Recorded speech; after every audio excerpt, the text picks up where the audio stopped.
Happy Monday, everyone. Hope everyone had a good weekend. What a weekend it was, right? Beautiful outside, temperatures in the 70s and 80s, and a little bit of a wind yesterday, but otherwise, nice setup. Had a chance to get some stuff done out in the yard as well. Check on all the turtles. Everyone's well. Harry is doing fine. He's trying to eat as many dandelions as he possibly can. He's not keeping up with it, so hopefully he takes a big chunk out of the yard today. I'm counting on that. But I hope you all had a good week, as it was a really nice setup. It's nice getting to the 80s without a lot of high humidity, which we know will be coming our way for the upcoming summer. So it's nice to get those kind of days without sweating like crazy, right? All right, obviously you guys are here for, because you may be bored. I don't know. But you're also here because we have the storm set up that we're talking about for not just really for Wednesday. There's actually going to be some gusty storms today, and I wouldn't be surprised if we get a warning or two in less than 12 hours that could pop on the radar. It just won't be anything widespread. It won't be anything overly intense as far as like a tornado outbreak type of scenario. But these scenarios today can be sneaky because they are more typical of your summertime storms that just kind of take some time to get going, but they can produce a lot of downdraft wind and a lot of cloud to ground lightning, the type of lightning that can just crackle when it strikes nearby. It's a day for that type of lightning is what we're talking about today. So while we will still have some strong storms when we tracking here on Wednesday, the ones today, there won't be a lot of them, but the ones that do form will certainly get your attention. So if you have yard work planned today, just make sure you're aware of that potential, especially anytime after 4 o'clock. That's when we run into the danger zone. All right. So good morning to Judy. Good morning to, let's see. Hi, Kathy. I hope you're well. Angela, the advanced spotter course on Thursday. Yeah, I heard everyone was talking about that advanced spotter class in the National Weather Service they had out, how well they liked it. I think there was a lot of slides and presentation stuff that were up. So I'm glad you had a chance to take part in that. I think it still may be up on their website. National Weather Service in Louisville still may have it up, but it's very good information to have, especially on days when you get a lot of scud clouds. Those clouds that hang real low, they look like funnels. They make up about 90% of the photos we get ingested into the system on tornado days. Everyone thinks they are tornadoes, but they don't rotate. They're just low-hanging clouds because there's so much moisture in the air. They look ominous and scary. The key is they've got to be turning. If they're just hanging down real low and scooting across the tree line, that's just a cloud that's really low. That's it. It's not a tornado at all. So that's probably one of the bigger misconceptions. Okay, a lot to cover. Let me quit rambling. So let me start with the we'll get right into it. Let me get rid of my name here so you can see the outlooks. I mean, I hope this is easier to see than what it looks like on my screen. So I apologize. These are the slides from the Colorado State, the AI, machine learning, severe weather potential. I want you guys just to look at the top two rows first off, because these are the potential outlooks just for today and tomorrow. And really for us, we're just looking at today, right? So here is your tornado potential today. Notice we are not in it. here is your hail potential today. We are in that little stripe over Kentucky, very much right along I-64. And your damage you win potential is right along 64, but not as strong of a signal. So we only get 2 of the 3 elements showing up for today. Tomorrow we'll ignore. We're fine on tomorrow. We get into Wednesday, and notice the overall severe threat. This one's a little different how it breaks it down, but overall, all severe threat is for all modes possible in the Ohio Valley, and Louisville's right there in the middle of it all. And then as you head into Thursday and Friday, and then Thunder over Louisville, then the Sunday, then Monday after, everything's south of us and then fades away. So really, looking at this chart, looking at the AI, we are focused on the top right 2 boxes for today's chance. And then, of course, the main box for Wednesday. It's the main thing I want you guys to get from that. But sometimes I overshare a lot of that data and it gets to be a little overwhelming. Sorry. But there is at least a lot of backup is what I'm trying to say on the parameters today. And we'll go in a little more detail in just a second. Hazy out there now. But today, I tell you what, today, we made it to, was 84 yesterday. Today's record is 86. I think it will fall. It was set in 2017. I think we have a good chance to get to about 87 for this afternoon. Yeah, I know. I mean, the warmest or the hottest we've ever been in April is 91. I mean, for all intents and purposes, we're not going to be that far from that.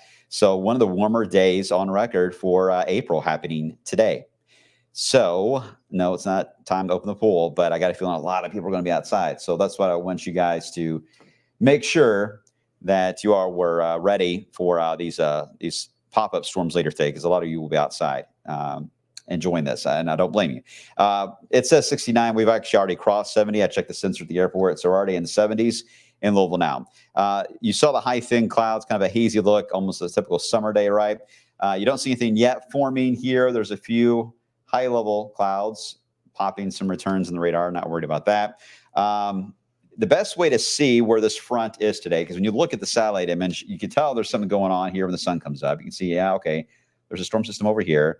Looks like there's a storm system over here, but you really don't see the one that's over us until we try to pull out different parameters of that. So let's get rid of the satellite and just focus on moisture. And then we start to see the green show up across southern Indiana and central Kentucky, indicating there is a moisture, a boundary that is draped right across Kentucky. I-64 is a perfect marker to use for the example today as where the boundary is the front. What'll be a little odd with it today is that the eastern side of this front, not to complicate things, the eastern side of the front will actually dip down to the south. The western side of the front will actually tilt a little more north. And that will happen around 7 o'clock tonight. So we'll do a little bit of a seesaw effect. It will have a bit of a turning, and the storms will likely try to follow that motion as well. But there is not a lot of wind here to work with, so the storms have a limit on how much they can actually do. So here's the outlook from the Storm Prediction Center. This was just updated. Is there a chance this could go to a slight risk today? It could be, but you got to remember these outlooks. We've said this many times, but it's worth repeating. These outlooks that are generated from SPC, the Storm Prediction Center, are for organized severe weather. In other words, they're confident that there's going to be a clustering or a line of severe weather enough to warrant a watch box that gets issued.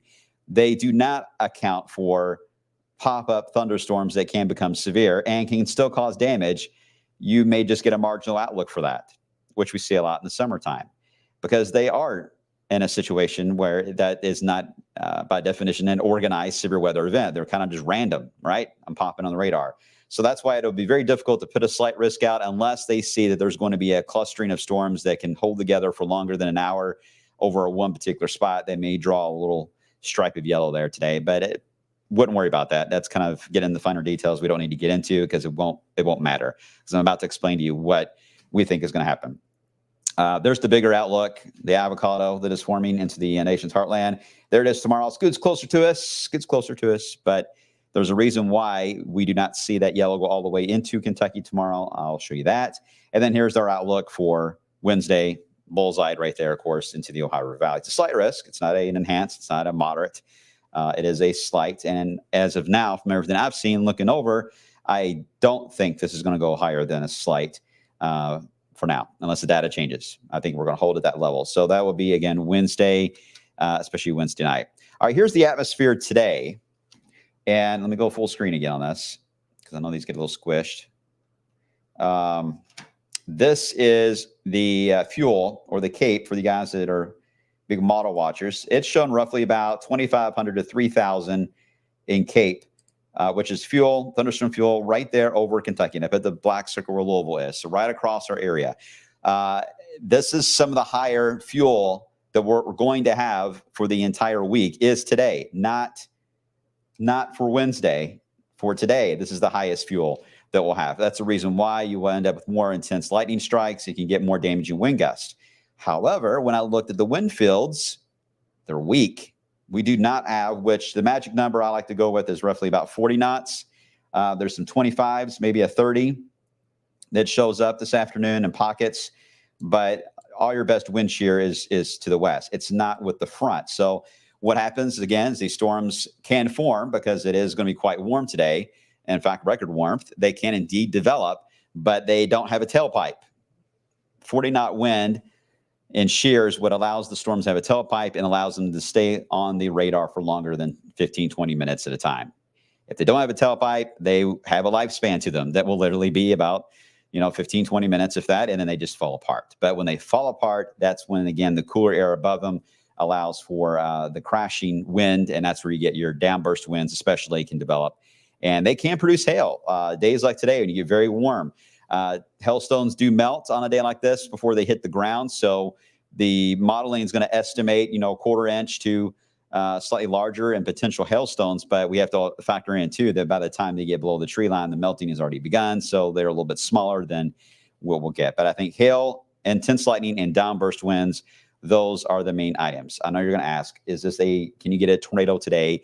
You can, but not necessarily on a storm on its own. It would have to collide with another storm and work as a team to create a tailpipe scenario, if you will, for enough of a wind field to develop a spinning motion, a tornado. Otherwise, no. These are the type that produce downburst winds, hail, and a lot of intense lightning and very heavy rainfall.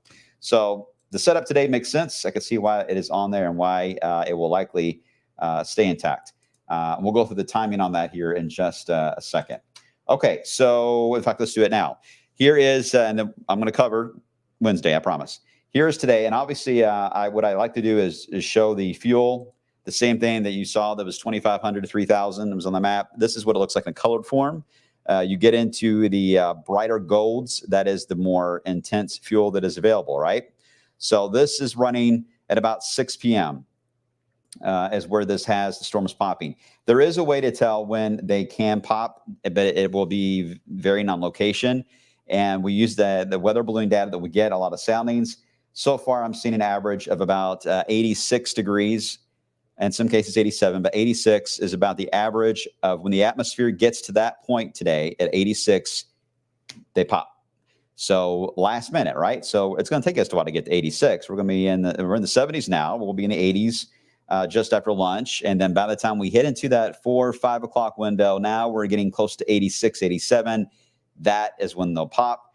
And they, again, will be a bit random, but in general, they will have a motion. You can see how they develop quickly there in the 7 o'clock hour, even right across the bluegrass area, Kentucky. It doesn't connect all the way. So this is not a solid line. It's going to be very blotchy, but just be aware of some damaging winds that can develop when they do develop. And you see how I love this. Whenever the storms form, they eat the fuel away like Pac-Man, and you see how it goes away.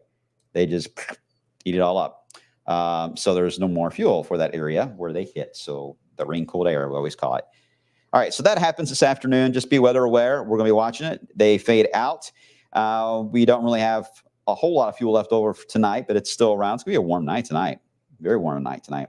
Tomorrow, here we are. We're fine during the daytime. I'm going to rock that backwards. Sorry. I don't know why that played so fast. The fuel tomorrow, we are capped. So the fuel is to the northeast of us because the front, again, gets pulled north today, gets that tug on the western side. That will keep happening to where it gets pushed back into Indiana and Ohio. And then we got the bigger front, the cold front, back to our west into Missouri. But we are capped. We are in the middle, so we don't have to worry about severe weather tomorrow. We get a quiet day. It will be windy, but we get a quiet day of warm weather. We'll take it. All right, then we get into tomorrow night. Now, you see where the storms have formed there into Illinois, back into Missouri and Arkansas. Some of these producing damaging weather, right?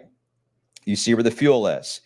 But watch what happens once we get into the late night hours tomorrow night into Wednesday. The storms keep going. The fuel does not. This is where the storms outrun the fuel, and therefore they have nothing to work with. So they start to become elevated and fall apart. You can still get some gusty winds. You can still get some hail, but your severe parameters, as they move, I'll kind of rewind this and go back and forth. But as they move on by, they can be loud, but you don't get the aggressive severe weather scenario like we had with the last event in April. Was it April 2nd? April 2nd. Where we had the fuel and the storms lined up together. We're going right across wave country. And that's why we were so busy when we were on the air the entire morning. We had tornadoes that touched down. This is different. This is where the storms, again, outrun the fuel. And as long as that trend holds, and so far every piece of data I've looked at shows this, then we will just have elevated thunderstorms. In other words, they just don't really produce a lot of severe weather. But then we get into Wednesday midday. We start to get some sunshine. This is another setup where the sun's bad sun.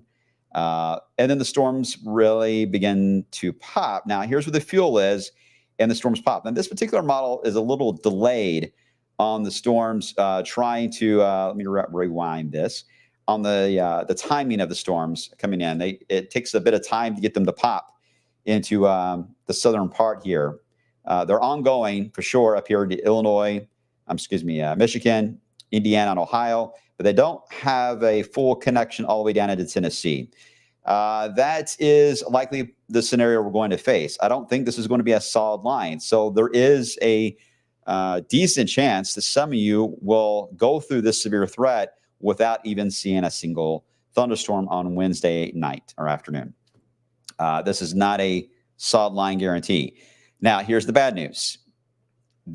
When you get a complex of storms that is fully connected on the north end, like it will be around Detroit, you get more of these spotty mini supercells that form. These are what we call, you may remember me saying this before, these tail end Charlies. Anytime these do form, they do tend to rotate because they don't have to compete with a line being attached to them. So therefore they have free reign when they get going, and they can produce damaging winds, hail, and they can indeed produce tornadoes. And that's the reason why we need to watch the severe threat, because you see the bright gold, right? We got the fuel, we've got the front in the area, so we've got the lift, the forcing there. So we're getting all the ingredients lined up there.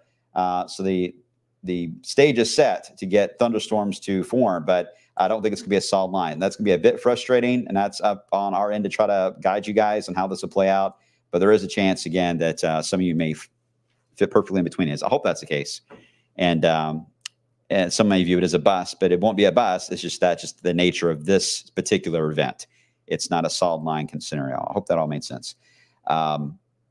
What is standing out to me so far is that the average shear on this event on wind fields is coming in, I would say, about 45 knots. Again, 40 is what we look at for generally severe weather. This one's coming in about 45. In comparison, on April 2nd, we had about roughly, that's supposed to be a 5, but you get the idea, 65 to about 110 knots of wind shear when April 2nd took place.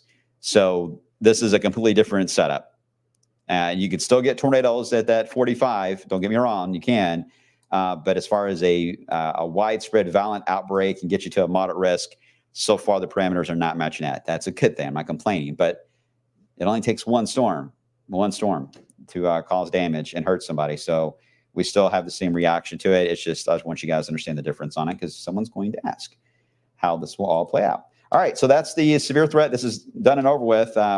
Again, the morning round of storms before you wake up, the ones that run out of fuel, run ahead of it. And then the second round will be roughly, I would say, about mid-afternoon to about 9 or 10 p.m. And again, not everyone will get one because it will be a broken line. Type 3 for good. Type 3 for good. If you understand how this will all play out.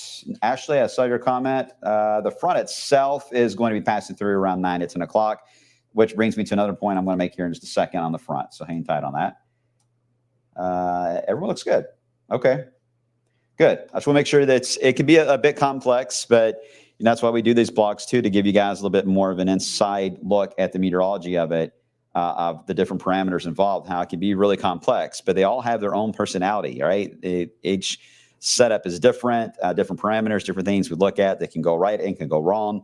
We have to evaluate that all. And today we've got one setup that is completely different than what Wednesday is going to be like, but our reaction, of course, will be the same for you guys. Don't think, again, today will be an alert day unless we again have more confidence in a storm becoming severe in a particular location, including the city or the metro. Then that may change. But right now, we don't know that until they begin to pop later on. Now, Ashley mentioned about the front, and here's the problem with the front. It does become a little more horizontal. It doesn't slice through and go all the way down to Florida, right? It comes through and then it begins to tilt.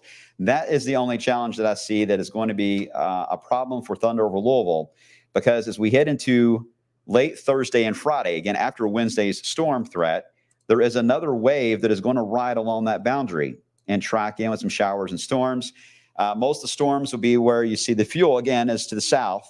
So I don't see anything severe with that second piece later in the week. It's going to be just general rain. But with the front being so close to us, it does get a slow little nudge on Friday into Saturday morning. I'm not worried about severe. As you can tell, the parameters are not there. But boy, that rain line, this is 7 a.m. Saturday. We get into Saturday near the air show time. We're getting closer to air show time, and it's got showers across Kentucky. Nothing in Indiana, really. But at this point, we will finally get something to take that front and begin to push it downward. And we should be clear of that because it gets cold, relatively speaking, as we enter this weekend. Cold aloft especially. So that wind will be a chilly wind, even though temperatures are still expected to be in the 50s, maybe lower 60s this weekend. That wind will feel cooler. It will be mostly cloudy at times. And at night, it will get chilly down into the 40s, maybe even a few 30s, but mainly 40s. So this front, too, being installed out may impact the practice show on Friday as well. I feel like I've seen it before, though. They've moved that practice up when they moved it to a Thursday. There is an opportunity Thursday, as long as that wave after the storms on Wednesday is not active enough. They may be able to do the practice on Thursday if they can't get it in on Friday. I've seen that happen before, but that's not my call. That's Wayne Hedinger's responsibility, right, as he gets ready for the air show there. And then after that, here's the good news. I'll end on a really nice note. We may actually get into a long stretch, a full week without any weather drama. Sunshine just about every day, temperatures in the 70s, quiet. If you need to do some staining, painting, yard work, the pattern after we get past Thunder Weekend actually looks really, really nice. Maybe shake things up a little bit on this timing of these severe weather events happening every week, right? So this week is going to be active, but next week looks a lot quieter. Let's hope that holds into Thunder. A whole week, Ashley. Yeah, it looks like a whole week of quiet. So that's good. We'll take it. Derby pattern right now, too early to make a call. We got to get past the quiet window and see how long that lasts. But around here, Derby, there's so many things that happen on Derby week. Angela, can go for drama free. Me too. I think we're all tired. There's a lot going on here lately with the events and the clips and severe weather and tornadoes. So it's nice to get a break coming, but we got a few more days to get through. All right, guys, I'm going to leave it there for now. Adam, what would you say? My girlfriend wants to know if she can garden after the 25th. Wait until it's Derby Day. Let's make sure we don't have any more troughs to try to dig in. And we'll know by the 25th if we're going to see any more troughs. If we don't see any more showing up by near Derby time, yes, then I'll let you know later this week, hopefully. And we'll give you guys the green light on that. All right, guys, appreciate you watching as always. I'm going to go look over the data for midday and get ready for the show and get ready for a few strong thunderstorms after 4 o'clock today with a high, I would say about 87 today would be a record high. We get a quiet day tomorrow, and then we're back to stormy weather as we head into Wednesday. Busy few days ahead. Thanks for watching, guys.